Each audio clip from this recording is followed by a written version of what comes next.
Hi everyone. So I welcome you to today's session. Hello Harshad. Good evening. तो जैसे कि हमारी जो मैनेजमेंट सीरीज चल रही है का जो आज का टॉपिक है वो है रिगार्डिंग इंटरनेशनल फाइनेंशियल इंस्टीट्यूशन।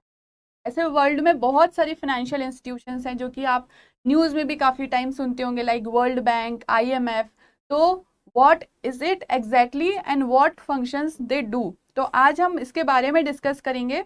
तो ये एग्जाम पॉइंट ऑफ व्यू से भी काफ़ी इंटरेस्टिंग एंड इम्पॉर्टेंट है क्योंकि इसमें से काफ़ी सारे क्वेश्चंस आते हैं। ये आपकी जनरल अवेयरनेस के लिए भी इम्पॉर्टेंट है। तो जो कैंडिडेट्स यूजीसी नेट एस्पायर कर रहे हैं उनके लिए तो ये इम्पॉर्टेंट है ही, उसके साथ ये नॉर्मल लोग जो जनरल अवेयरनेस क्रिएट करते हैं उनके लिए भी एक इम्पॉर्टेंट टॉपिक ऑफ डिस्कशन है। तो let's wait for the candidates to join.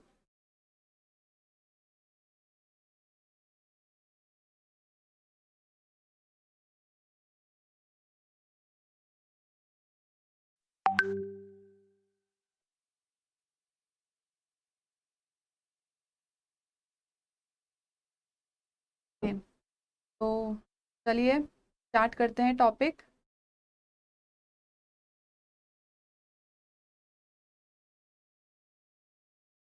जो फर्स्ट हमारी इंस्टीट्यूशन है international institution, that is UNO, United Nations organisation.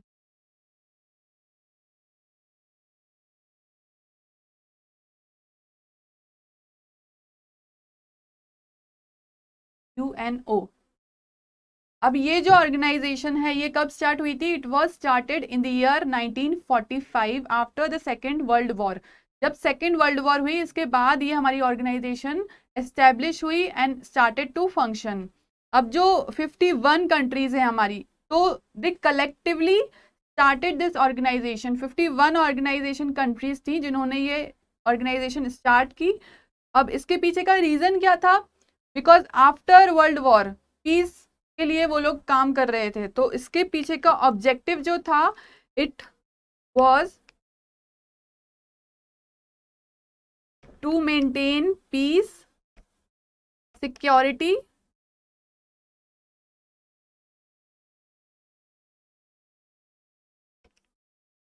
Developing friendly relations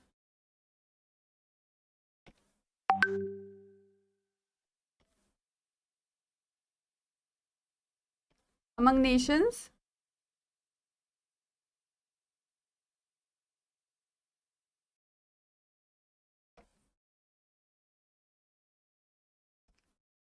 and promoting social progress, human rights, and increase the economic development।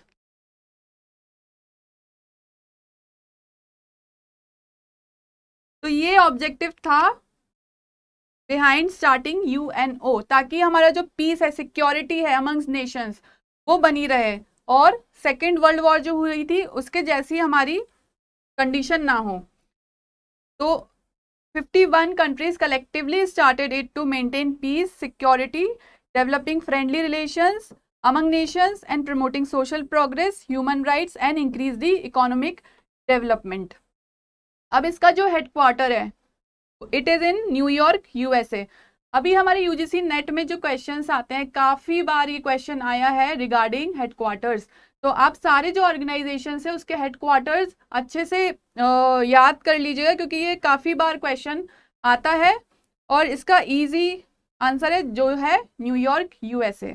तो UNO का जो headquarter है it is in न्यूयॉर्क, USA। अब एक ऑर्गेनाइजेशन है, काउंसिल है,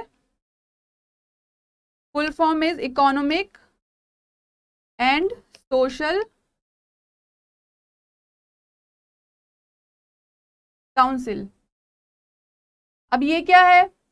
ये एक मेन ऑर्गन है यूनाइटेड नेशंस ऑर्गेनाइजेशन का फॉर सस्टेनेबल डेवलपमेंट। तो उसका जो ये है economic and social council, it is the principal organ of UNO।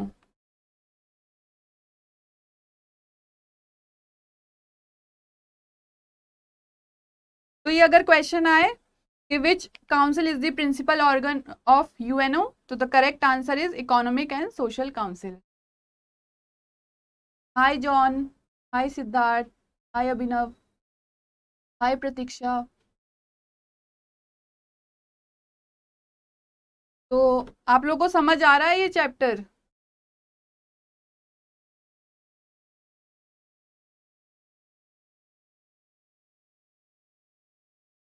Comment section में प्लीज बताइएगा।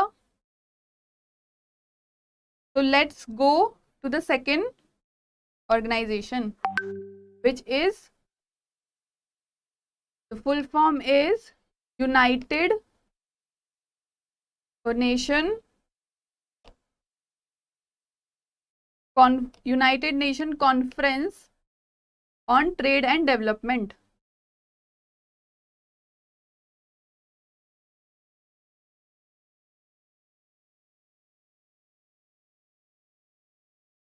अब ये जो ऑर्गेनाइजेशन है, it was formed in the year 1964 और इसका जो हेडक्वार्टर है इट्स इन जेनेवा, स्विट्जरलैंड।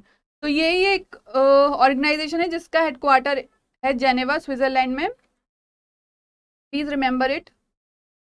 तो इसके जो करंट मेंबर्स हैं, ये भी आपको काफी बार क्वेश्चन आता है कि how many members are there currently in United Nation Conference on Trade and development.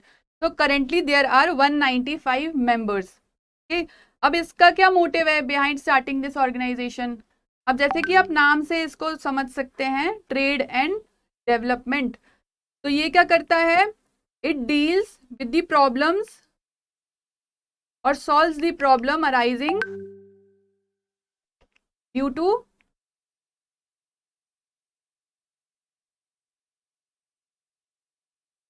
Trade, investment and development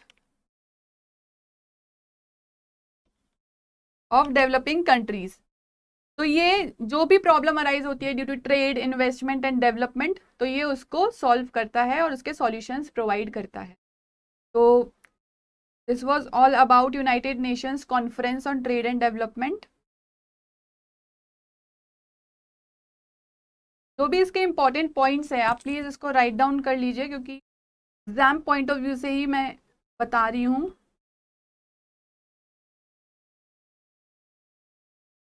चलिए, going to the next slide which is Bretton Woods. अब ब्रेटन वुड्स क्या है? ब्रेटन वुड्स एक place है, it's a place in New Hampshire.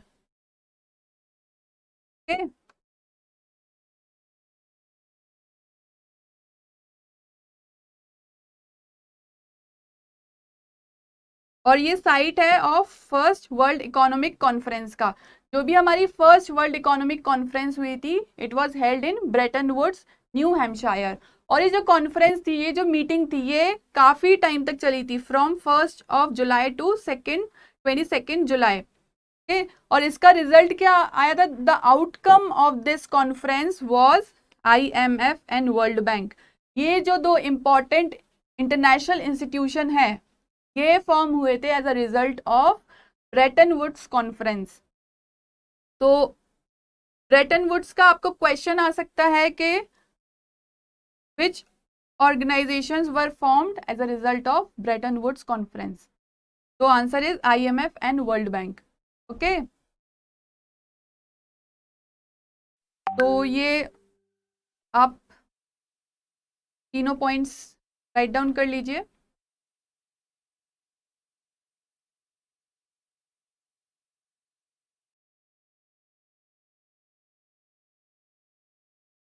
July 1944 is the time, month of formation of Bretton Woods Conference।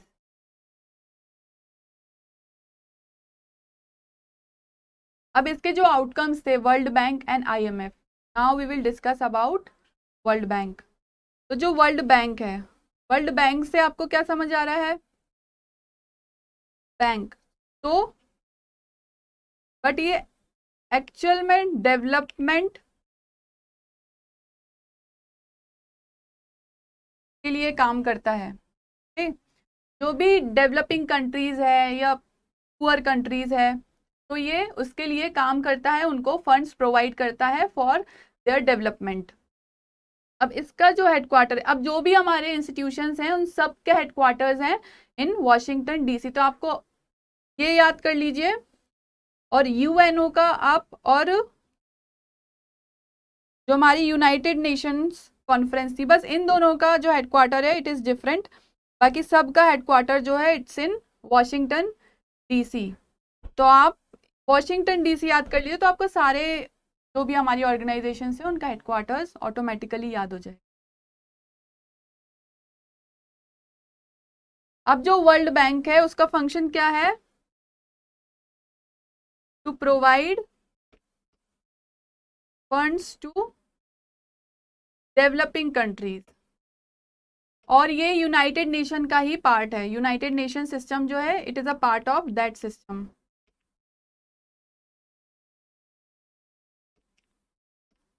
International financial institutions है and part of UN system, it's written already.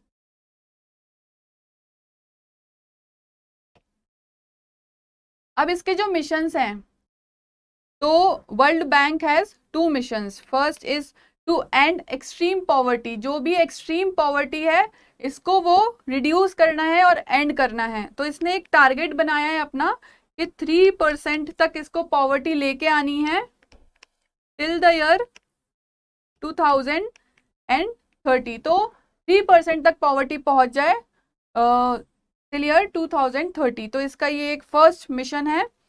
और second है to promote shared prosperity. Okay, तो इसका जो mission है इसके अंदर क्या है? To increase income of the poors, जो भी हमारी 40% पुअर पॉपुलेशन है उनकी इनकम इंक्रीज करना। okay?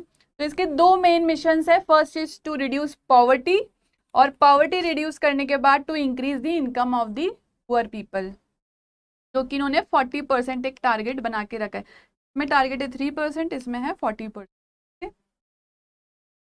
अब जो वर्ल्ड बैंक है वो क्या करती है?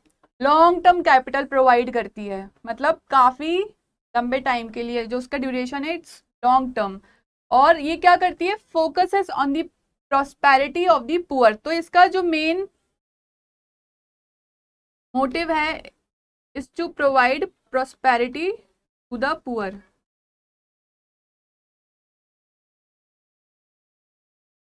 तो ये कुछ मेन पॉइंट्स थे रिगार्डिंग वर्ल्ड बैंक। अब वर्ल्ड बैंक जो है वो बहुत बड़ी है, उसके बहुत सारे इंस्टीट्यूशंस हैं उसके अंडर, तो it's a group of institutions. तो हम उसके बारे में भी लिख लेते हैं।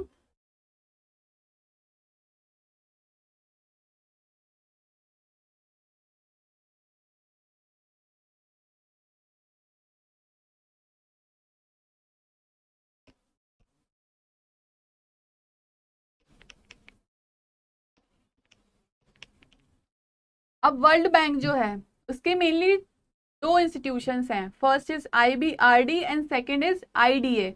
अब जो IBRD है उसके अंडर भी 2 इंस्टीट्यूशंस है, that is IFC and MIGA, MICGA। तो ये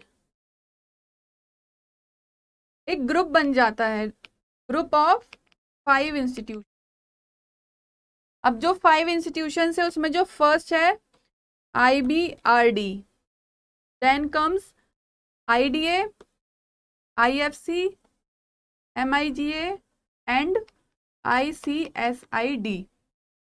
अब ये जो 5 इंस्टीट्यूशंस है they collectively form world bank group. तो ये आप याद कर लीजिए कि इसके अंडर कितने सारे इंटरनेशनल इंस्टीट्यूशंस हैं। There are 5 international institution. अब जो उनका ईयर ऑफ एस्टेब्लिशमेंट था, तो IBRD का जो हमारा ईयर ऑफ एस्टेब्लिशमेंट है इट्स 1944। जो IDA है उसका है 1960। Okay, then comes IFC, it is 1956। MIGA का है 1988 and then comes ICSID, that is 1966. तो please remember the year of establishment, काफी इंपॉर्टेंट है ये। और ये कितने इंस्टीट्यूशंस हैं, उनके नेम्स और वो कब एस्टेब्लिश हुए थे।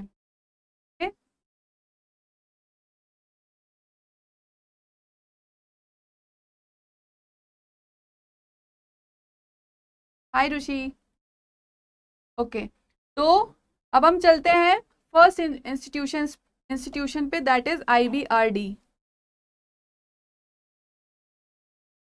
IBRD जो है वो भी हमारी कब एस्टेब्लिश हुई थी, इन the year 1944 along with IMF। एक IMF भी हमारी बहुत इंपॉर्टेंट इंस्टीट्यूशन है, तो ये उसके साथ हमारी सेटअप हुई थी इन द ईयर 1944। तो जो हमारी IBRD है इसके अंडर IFC है और मीगा है। ओके, तो इसने ये फॉर्म किया था। अभी IBRD का फुल फॉर्म क्या है, it's international bank for reconstruction and development. अब आपको नाम से समझ आ रहा होगा, it works for reconstruction and development of the economy.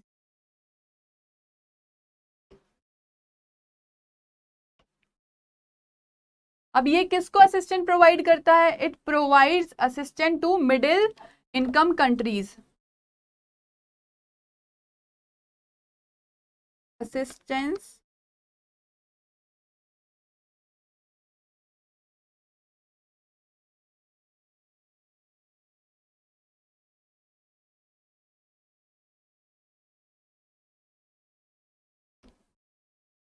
अच्छा, अब मैं एक इम्पॉर्टेंट बात आपको बताना भूल गई कि जो हमारी इंडिया है, इंडिया इन तीनों की फाउंडर मेंबर थी।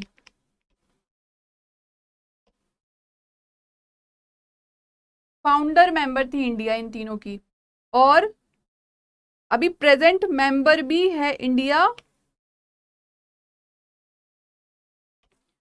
IBRD, IDA, IFC and MIGA की।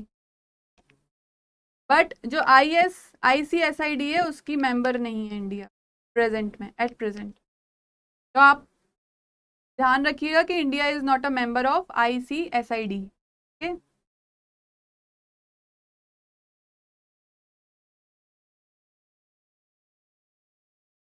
Coming to the topic IBRD। जो हमारी IBRD है, it is maintained by 51 countries. और इसके जो प्रेजेंट मेंबर्स हैं, प्रेजेंट 190 कंट्रीज जो हैं वो इसकी मेंबर है, 190 कंट्रीज। अब जो IBRD है वो किसको फंड्स देता है, वो सिर्फ उन्हीं कंट्रीज को फंड्स देता है which are the existing members of IMF, provides funds to member of IMF।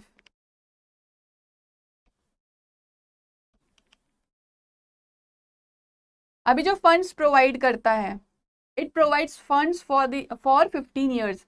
जो रीपेमेंट पीरियड है इट्स 15 ईयर्स, और उसके बाद भी इनको ग्रेस पीरियड मिलता है for repayment.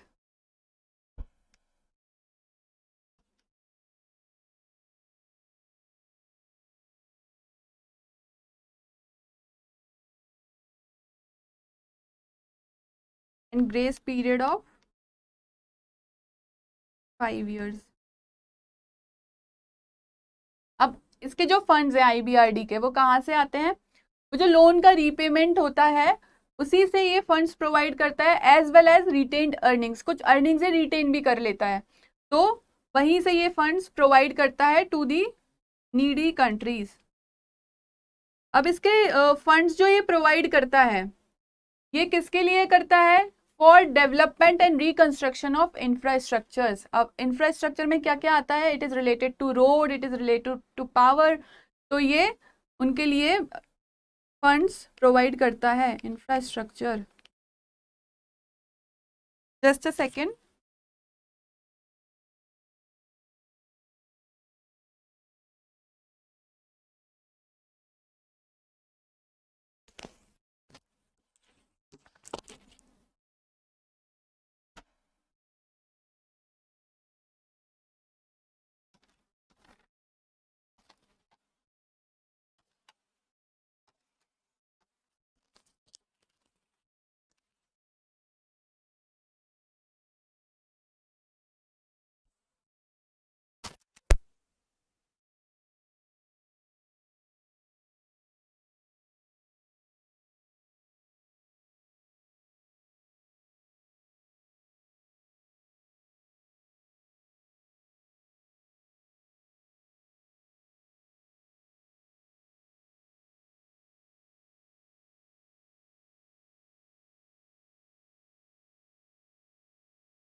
Yeah, there was some technical problem. Okay, so I hope आपको IBRD समझ आया हो. Going to the next, and that is IDA, International Development Association.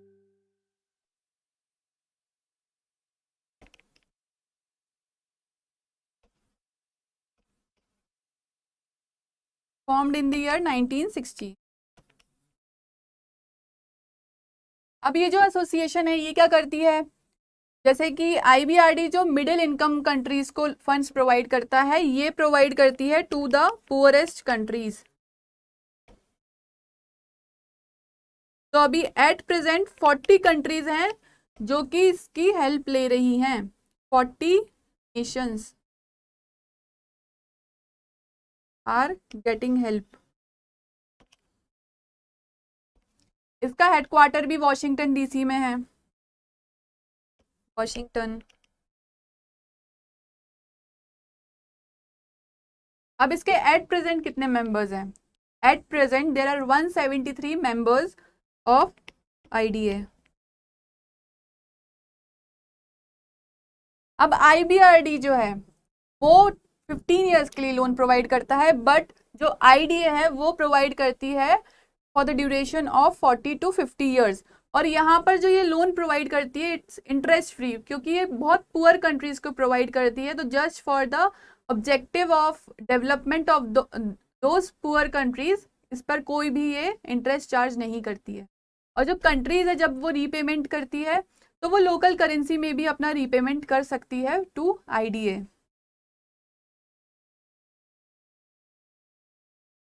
Interest free loans up to 40 to 50 years. Interest free loans up to 40 to 50 years. Okay, तो ये important topic है IDA, और उसके बारे में कुछ इम्पोर्टेंट सेंटेंसेस हैं जो कि आप प्लीज याद करके जाइएगा. अब इसमें ये जज कैसे करती है कि कौन कंट्री को इंक्लूड करना है and which country to exclude.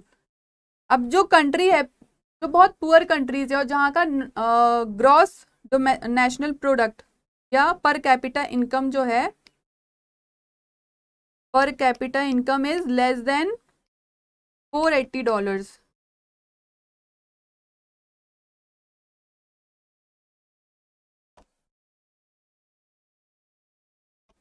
और उससे भी कम, तो ये इनको हेल्प प्रोवाइड करती है. ओके, अब जो आईबीआरडी है और जो आईडीए है दोनों ही फंड्स प्रोवाइड करती है for the development of its members. तो ये आईबीआरडी प्रोवाइड करती है.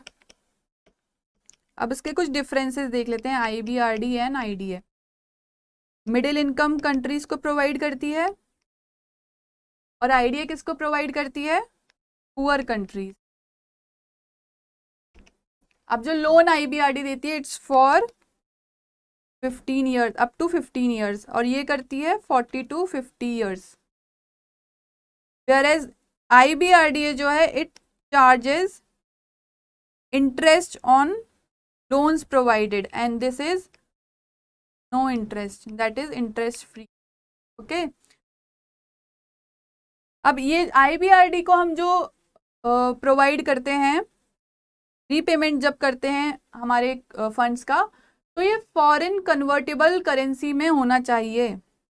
whereas IDA accepts local currency also. Local currency में कर सकते हैं और इसको हम करते हैं फॉरेन कन्वर्टेबल करेंसी. नहीं रहा है शायद, लिखती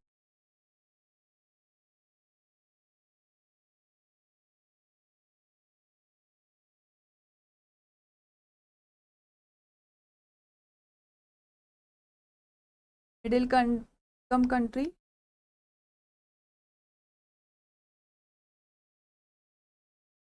in years charges interest to be repaid in foreign convertible currency.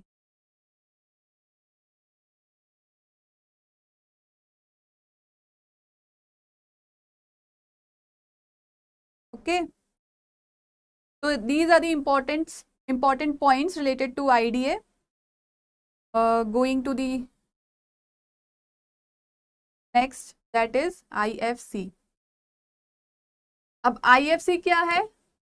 IFC was formed by IBRD and IFC जो फॉर्म हुई थी हमारी,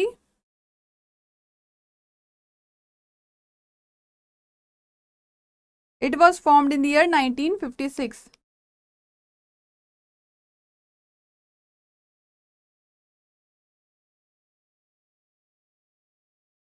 और इसका हेडक्वार्टर भी कहाँ है? It's in Washington DC.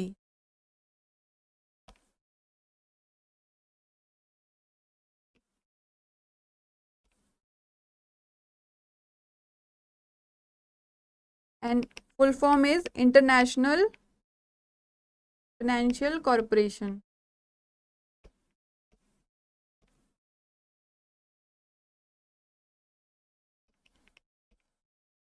अब ये किस लिए काम करती है?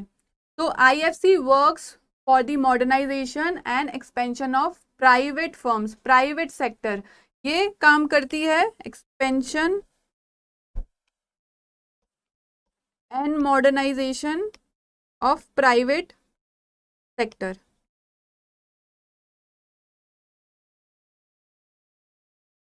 अब ये जो है, ये इंस्टीट्यूशन जो है वो IBRD से रिलेटेड नहीं है in terms of finance. It is financial independent,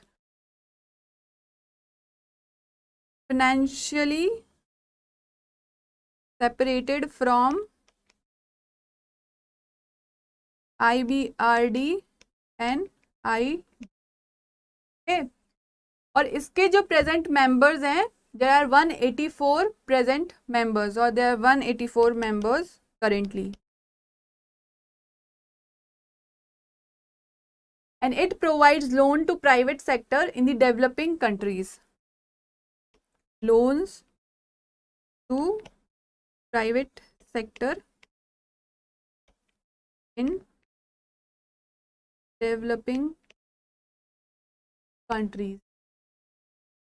और ये कितने टर्म के लिए प्रोवाइड करती है? For year 7 to 12. और जिसका लोन होता है वो प्रोजेक्ट टू प्रोजेक्ट डिफर करता है. आप कोई प्रोजेक्ट बहुत बड़ा है तो it will grant big loan, अगर वो प्रोजेक्ट छोटा है तो स्मॉल अमाउंट होगा. Varies from project to project.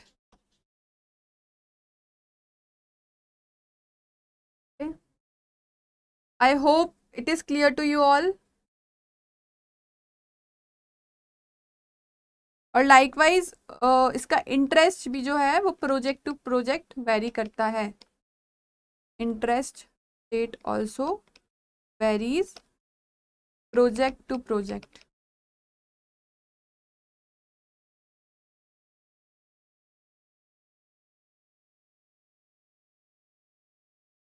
Nisha, this topic is not hard, but इसमें आपको काफी कुछ याद करना पड़ेगा, इसलिए आपको हार्ड लग रहा है, क्योंकि ये हमारे डेली रूटीन में हम इस चीज़ के बारे में ज़्यादा डिस्कस करते नहीं है. बट एक बार आप अच्छे से इसको रिवाइज करके इसके जो भी इम्पोर्टेंट पॉइंट्स हैं वो अपने हिसाब से याद कर लीजिए, तो फिर आपको ये टॉपिक बहुत ईजी लगेगा. अभी ये एक बार पूरा टॉपिक कंप्लीट हो जाए, फिर आपको अगर कुछ डाउट लगता है तो please tell me.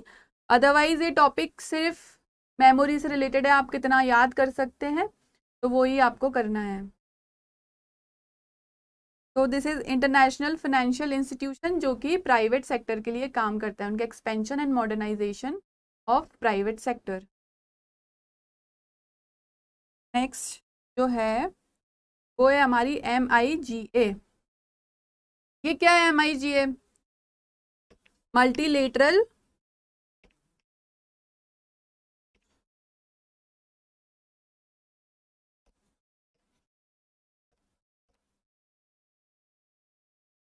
Investment guarantee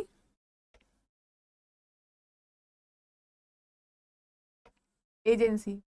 अब it was formed in the year 1988। अब ये क्या करता है, मीगा प्रोवाइड्स गारंटी, मतलब ये गारंटी प्रोवाइड करता है टू इन्वेस्टमेंट फर्म्स और कंट्रीज को related to non commercial risk. अब वो प्रोवाइड करता है कि नॉन कमर्शियल रिस्क अगर अराइज होगी तो it will provide guarantee against it. तो नॉन कमर्शियल रिस्क जो है ये क्या होती है, it includes wars, terrorism and civil disturbances, and it advises developing members government on the design and implementation of policies, programs and procedures related to foreign investments। यह करती है, ये हेल्प प्रोवाइड करती है रिगार्डिंग फॉरेन इन्वेस्टमेंट्स। अब example लेते हैं, मीगा क्या कर रही है, प्रमोट कर रही है रिलायंस को टू इन्वेस्ट और ओपन प्लांट इन अफ्रीका। अब जैसे अफ्रीका जो है वहां पर लोग बिजनेस करने से थोड़ा डरते हैं, तो MIGA will provide guarantee against non commercial risk to Reliance, ताकि रिलायंस वहां पर जाके इन्वेस्ट करे और कोई प्लांट अपना ओपन कर ले इन अफ्रीका। तो ऐसी कोई कंट्रीज हैं, बट अगर वहां पे लोग नहीं अपना इन्वेस्टमेंट करते हैं तो थोड़ा बैकवर्ड हो जाती है, तो टू रिमूव पॉवर्टी, तो ये गारंटी प्रोवाइड करता है ताकि वहां पर भी इन्वेस्टमेंट आए। Was about MIGA, and the last is ICSID.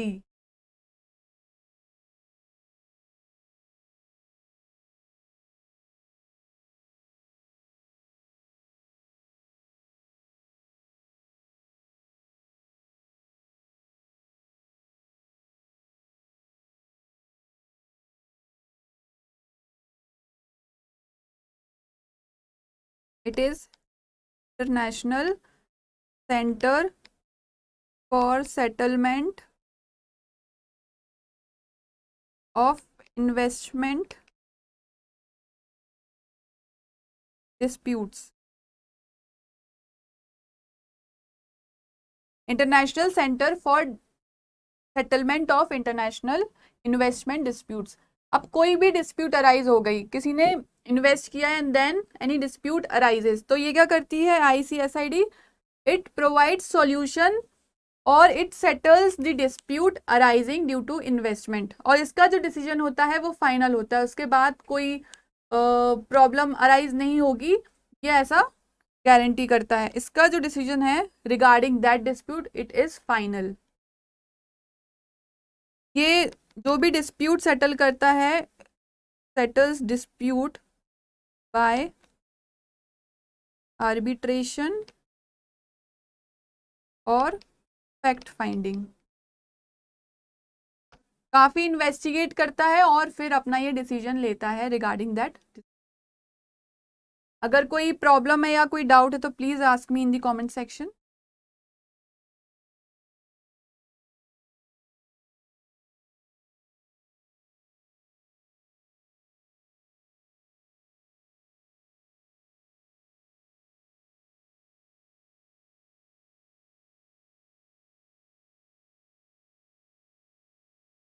Okay Harshad, okay Disha.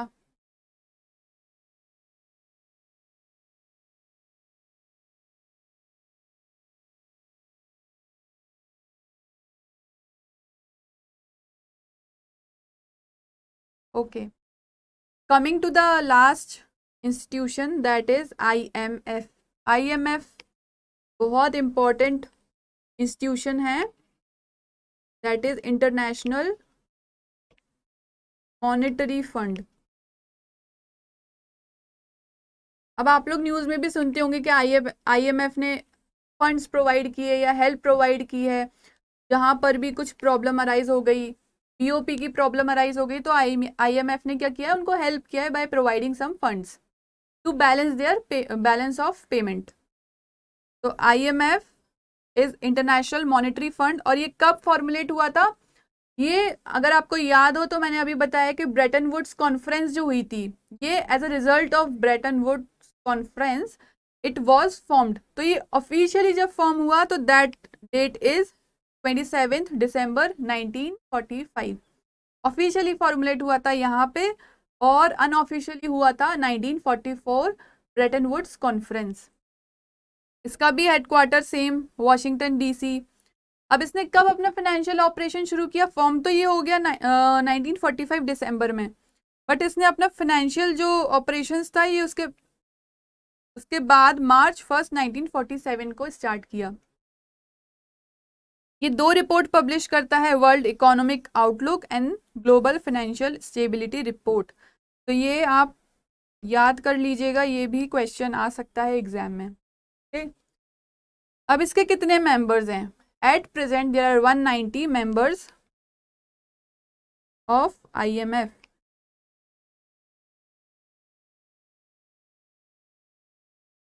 Okay,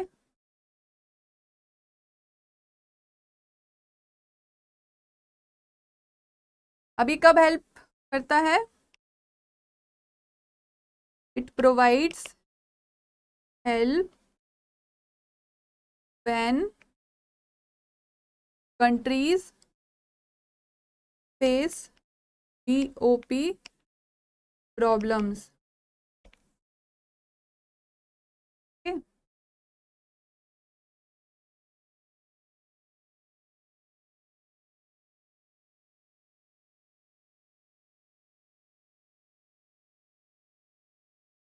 क्यों हेल्प करता है? टू मेंटेन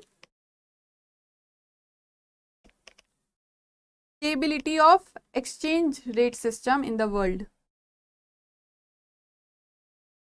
अब कोई करेंसी एकदम से ड्रॉप आउट ना हो जाए, उसके रेट्स एकदम से ड्रास्टिकली ना गिर जाएं, तो it provides help for that.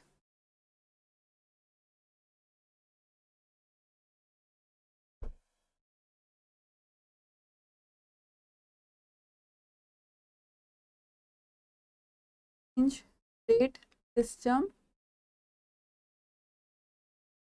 World. अब जो IMF के फंड्स होते हैं वो कैसे आते हैं, हम इसके बारे में डिस्कस करेंगे। तो 2 टर्म है, कोटास एंड SDR। तो जो IMF के फंड्स होते हैं वो इसी से बनते हैं। तो जो कोटा होता है,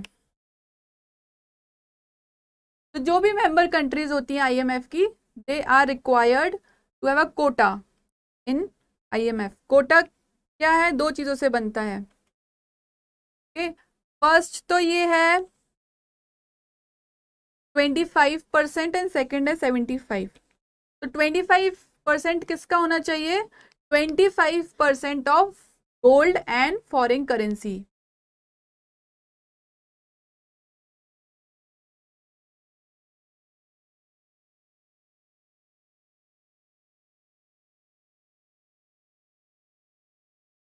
और गोल्ड एंड फॉरेन करेंसी का जो कोटा है उसको क्या बोलते हैं? It is also known as reserve tranche.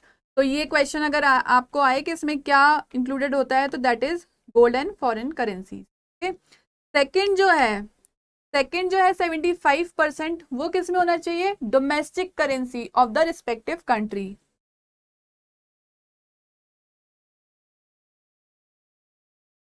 और इसको क्या बोलते हैं? Credit tranche.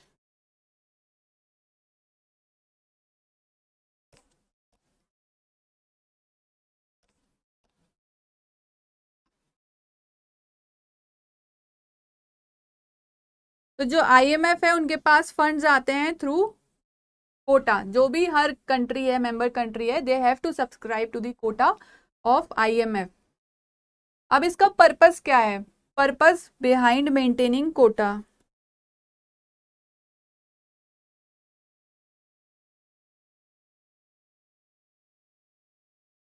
First and foremost is to provide funds to IMF to give loans to the respective countries.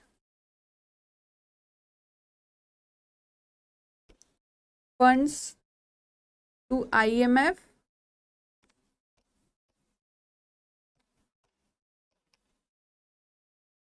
To provide to member country. अभी जो कोटा है इसके basis पर जो कंट्रीज है उनकी वोटिंग पावर भी डिसाइड होती है। To decide voting powers of the member countries. अब आईएमएफ से कितना लोन ले सकती है कंट्री, वो भी किस पे डिसाइड होता है, जितना कोटा उसने सब्सक्राइब किया है उसके बेसिस पर maximum amount of loan is decided. To decide maximum amount of loan.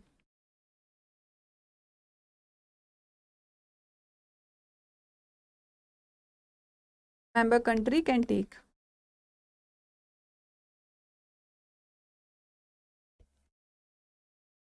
okay? अब ये जो कोटा है ये हम पे करते हैं in the form of SDR। तो अभी SDR क्या है, we will discuss about that. अब जो हमारा SDR है that is special drawing rights. अब ये कोई करेंसी नहीं है IMF की, it is not a currency, ये प्लीज आप याद करिएगा क्योंकि पूछते हैं is SDR a currency of IMF, तो the answer is no, not a currency.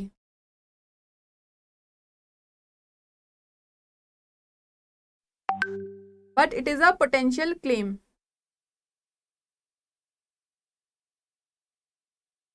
it is like a currency but in reality it is not a currency। और ये कब स्टार्ट हुआ, इन द ईयर 1969।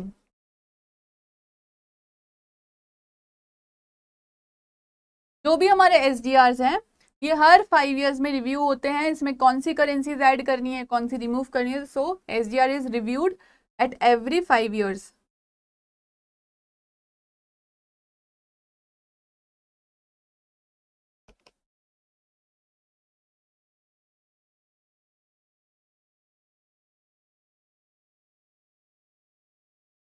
अब जो SDR है at present it comprises of 5 currencies. जो भी 5 करेंसीज हैं that are, first is US dollar, second is Japanese yen, then comes British pound, then comes euro, and the last is Chinese RMB, then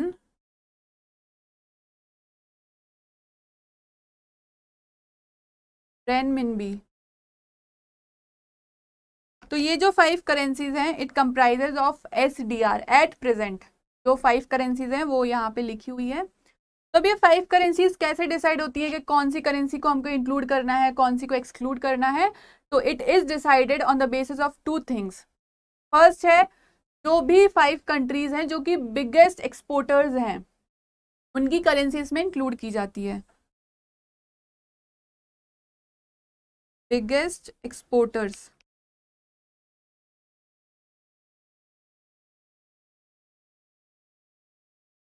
और second जो हमारा term है that is freely usable currency, तो freely use कर पाए हम।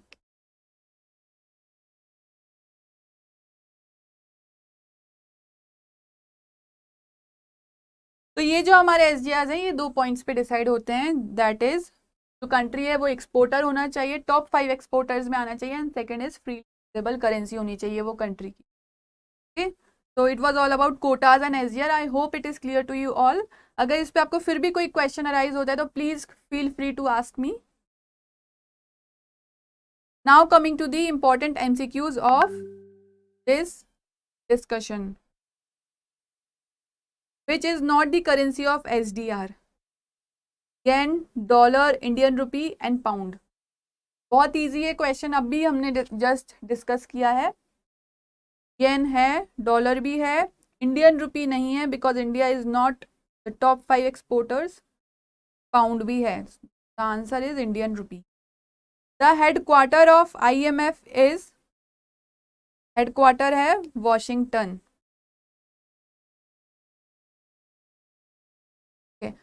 विच institution provides financial assistance to poor countries? IDA करती है क्या? Yes, it provides financial assistance to poor countries. IBRD करती है middle income countries. Okay, the right answer is IDA. तो चलिए, ये था आज का डिस्कशन। काफी इंटरेस्टिंग टॉपिक है। अगर आपको ये बार बार आप पढ़ेंगे, रीड करेंगे, तो आपको ऑटोमेटिकली याद हो जाएंगे। इसकी जो डेट्स हैं, जो हेडक्वार्टर्स हैं, वो आपको याद हो जाएंगे, और जो क्वेश्चंस हैं वो इसी से आते हैं नॉर्मली। ओके, तो अगर आपको कुछ डाउट है तो please ask me in the comment section, and I hope it is clear to you all. चलिए, अब हम मिलेंगे नेक्स्ट डिस्कशन में। Okay, till then bye, take care.